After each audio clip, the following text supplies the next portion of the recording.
নমস্কার প্রিয় বিয়ার, আপনারা দেখছেন খবর তরঙ্গ। বাংলাদেশের উপদেষ্টা সমন্বয়কদের ভারতের বিরুদ্ধে বিষোদ্গার অব্যাহত।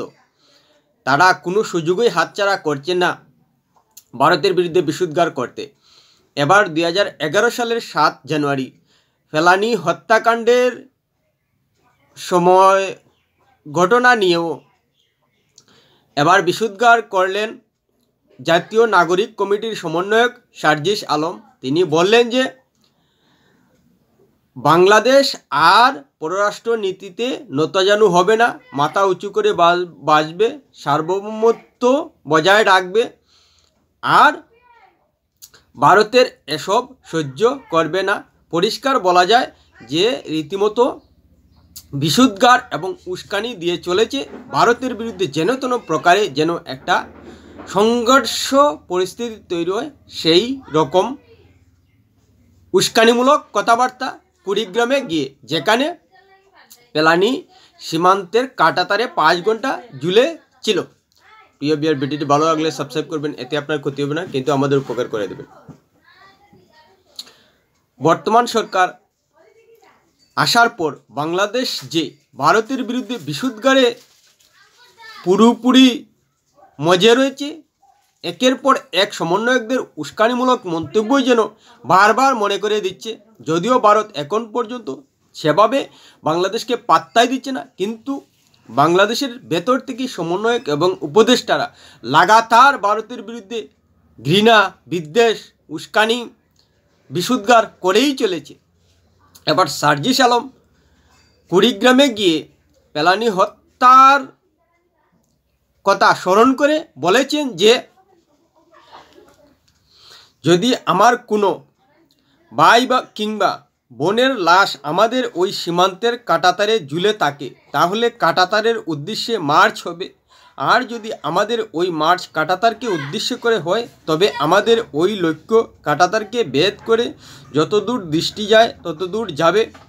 আজকের পর থেকে আমার বাংলাদেশের কোন নাগরিকের দিকে যদি শকুনের দৃষ্টিতে তাকানোর চেষ্টা করে, তবে সেই দৃষ্টি উপড়ে ফেলার জন্য বাংলাদেশের ছাত্র জনতা যথেষ্ট। পার্শ্ববর্তী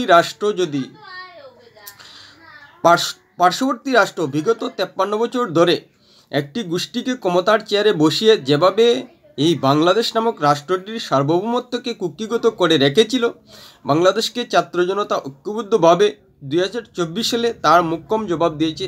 আগামীর বাংলাদেশের ছাত্র জনতা আর কোনোদিন নতজানু পররাষ্ট্র নীতি বাংলাদেশের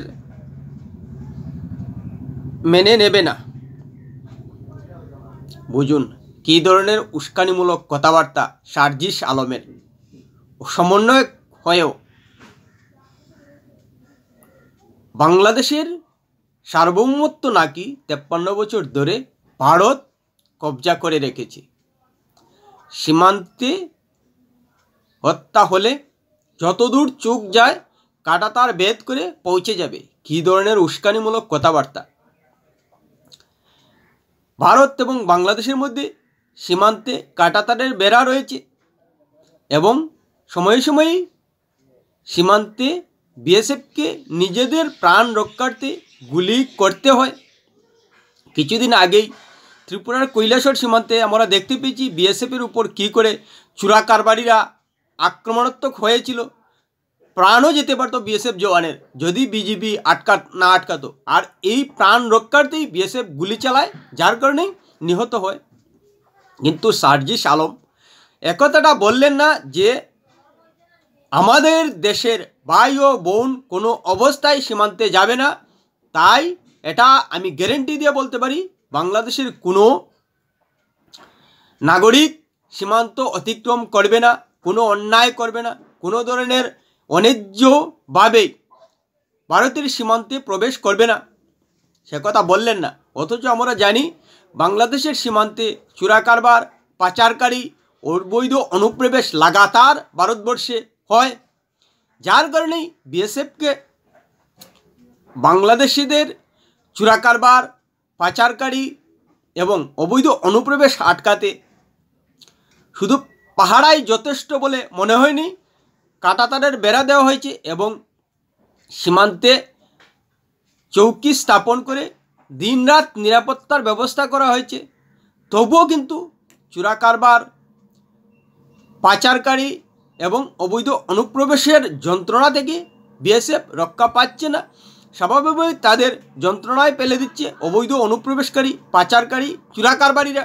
স্বাভাবিকভাবে প্রাণ রক্ষার্থে বিএসএফকে গুলি করতে হয়, যদিও যে কোনো প্রাণ দুঃখজনক, কিন্তু প্রশ্ন হলো বিএসএফকে তো আত্মরক্ষার্থে, নিজেদের প্রাণ রক্ষার্থে হামলা করতেই হচ্ছে, কিন্তু সেসব সার্জিস আলমরা বুঝতে চাইছেন না।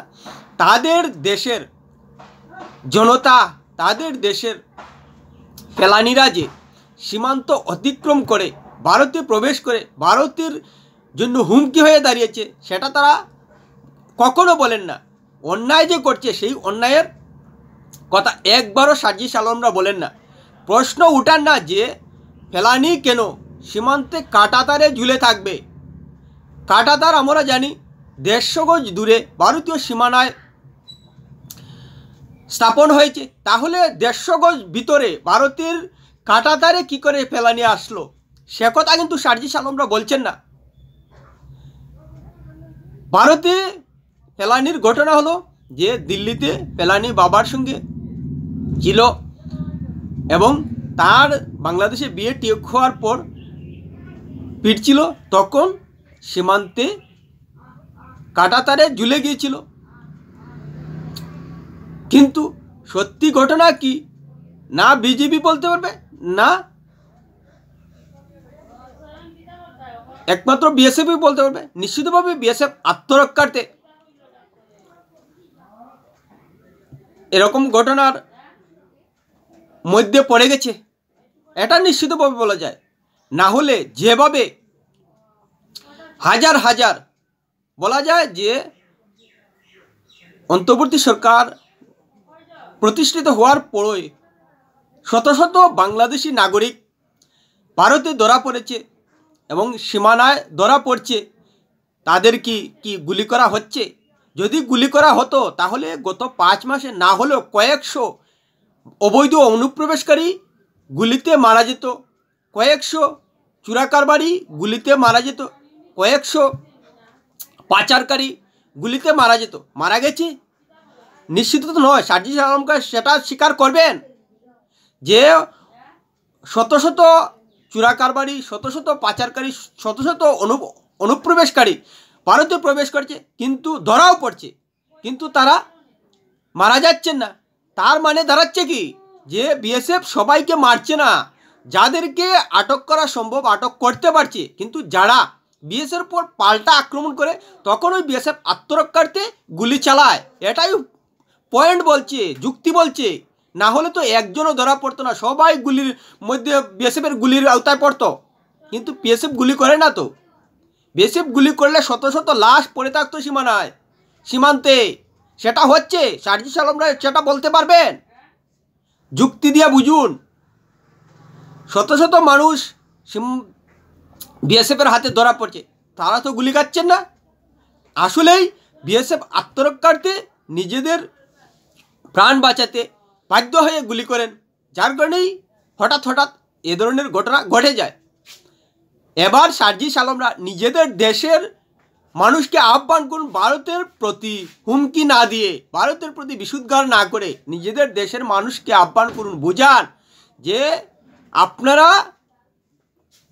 ভগবানের নামে, দেবতার নামে, আল্লাহর নামে এবং নিজেদের বিবেকের নামে প্রতিজ্ঞা করুন, কোনো দিন ভারতের সীমান্তে যাবেন না, ভারতের সীমানায় অনুপ্রবেশ করবেন না, ভারতের সীমানায় চোরা কারবার করবেন না, ভারতের সীমানায় পাচার করবেন না, মাদক পাচার, নারী পাচার সহ অন্য গরু পাচার এসবে জড়াবেন না, অবৈধ অনুপ্রবেশ করবেন না, চাল, চিনি, ডাল, লবণ এসব চোরা কারবার করবেন না, নাশি বিড়ি চোরা কারবারে জড়িত থাকবেন না।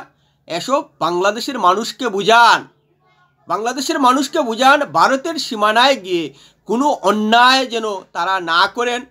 ভারতকে হুমকি দিয়ে লাভ হবে না। বিএসএফ যখনই প্রাণ সংশয়ে পড়বে স্বাভাবিকভাবেই তাদের হাতে রাইফেল দেওয়া থাকে, নিজেদের আত্মরক্ষার্থে এমন পরিস্থিতির মধ্যে পড়েই যাবে।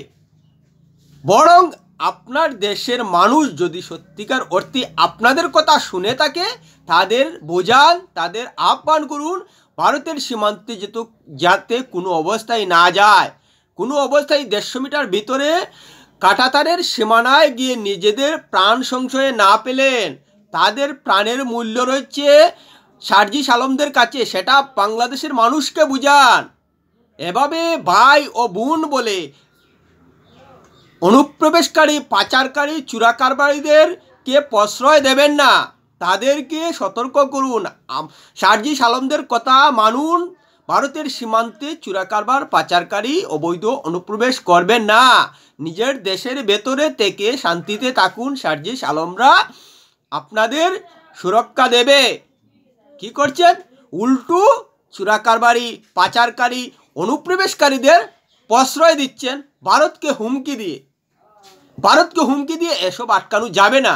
আটকাতে তখনই পারবেন যখন আপনার দেশের মানুষকে বুঝাতে পারবেন, আপনার দেশের মানুষকে ভারতের সীমান্তে প্রবেশে সংযত রাখতে পারবেন, আপনার দেশের মানুষকে অন্যায় কাজ থেকে বিরত রাখতে পারবেন। তখনই সীমান্তে বিএসএফের গুলির মধ্যে পড়তে হবে না।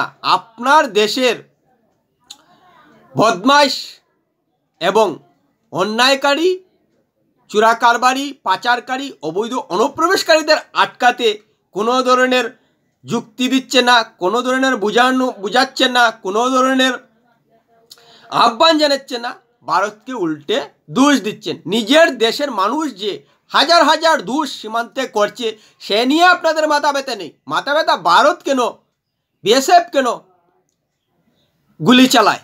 আগে নিজের দেশের মানুষকে অন্যায় থেকে বিরত রাখুন, তাহলে দেখুন যে ভারতের সীমান্তে, ভারতের ভিতরে আপনাদের দেশের মানুষের কোনো প্রাণহানি হয় কিনা।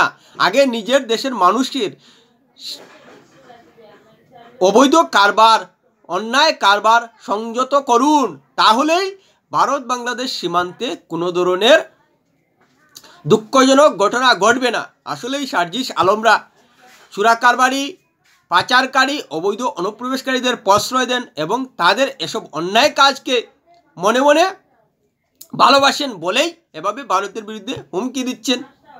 আর এতে দুই দেশের মধ্যে সম্পর্ক স্বাভাবিকভাবেই তলানিতে টেকছে। সার্জিস আলম জানেন তার মন্তব্য সংবাদ মাধ্যমে প্রচারিত হবে এবং দুই দেশের রাজনৈতিক স্তরে গুরুত্ব পাবে, তাই এ ধরনের মন্তব্য করছেন যাতে ভারত কোনো অবস্থায় সংঘর্ষে লিপ্ত হবে। কিন্তু সার্জিস আলমরা মনে রাখুন, কোনো অবস্থায় ভারত আগ বাড়িয়ে সংঘর্ষে যাবে না। সেটা ভারতের পররাষ্ট্র নীতি নয়। যদি সত্যিকার অর্থে বাংলাদেশের পররাষ্ট্রনীতি ভালো হয়ে থাকে, তাহলে আপনাদের পররাষ্ট্রনীতি বাংলাদেশের মানুষকে বুঝান যে বাংলাদেশের পররাষ্ট্রনীতি হলো বিদেশি কোনো রাষ্ট্রের সীমান্তে প্রবেশ করে না কোনো বাংলাদেশি। সেই পররাষ্ট্রনীতি বাংলাদেশের মানুষকে বুঝান। আপনাদের পররাষ্ট্রনীতি হলো ভারতের ভিতরে অনুপ্রবেশ করা, ভারতের ভিতরে চোরাকারবার করা, ভারতের ভিতরে পাচার করা। এটা পররাষ্ট্রনীতি, জঘন্য পররাষ্ট্রনীতি বাংলাদেশের। না হলে এভাবে ভারতের সঙ্গে চোরাকারবার করতো না, ভারতের সঙ্গে পাচার কারবার করতো না, ভারতের সঙ্গে অনুপ্রবেশের মতো ঘটনা ঘটাতো না। আসলেই বাংলাদেশের পররাষ্ট্রনীতি সব থেকে জঘন্য, যার কারণেই বাংলাদেশের মানুষ ভারতের দেওয়া কাঁটাতার, বিএসএফের 24 ঘন্টা প্রহরা সত্ত্বেও লাগাতার যন্ত্রণা দিয়ে যাচ্ছে ভারতকে। এটা কি বাংলাদেশের পররাষ্ট্রনীতি? সঠিক পররাষ্ট্রনীতি? ভারতের বিএসএফকে, ভারতের কাঁটাতারকে অতিক্রম করে ভারতে প্রবেশ করা কি বাংলাদেশের সত্যিকারের পররাষ্ট্রনীতি? বলুন সার্জিস আলমরা, পারবেন না এর উত্তর দিতে। আপনাদের যুক্তিপূর্ণ কোনো কথাই নেই। আসলে অন্যায়কে প্রশ্রয় দিচ্ছেন, কোথা থেকে যুক্তি পাবেন? যুক্তি নেই আপনাদের। থাকলে তো নির্বাচিত হয়ে সরকারে আসতে, তখন এ ধরনের উস্কানিমূলক কথা বলতে গিয়ে 10 বার ভাবতেন। কারণ তখন সার্জিস আলমরা আপনারা জনপ্রতিনিধি থাকতেন, স্বাভাবিকভাবে মানুষের কাছে দায়বদ্ধ থাকতেন। কিন্তু এখন তো আপনাদের দায়বদ্ধতা নেই কারো কাছে, যার কারণে ভারতের বিরুদ্ধে যা মুখে আসছে, পররাষ্ট্রনীতিতে যা মুখে আসছে তা বলে যাচ্ছেন। আর এতে ভারত বাংলাদেশের মধ্যে কূটনীতি তলানিতে টেকছে। প্রিয় বিয়ার, ভিডিওটি ভালো লাগলে লাইক শেয়ার কমেন্ট করবেন।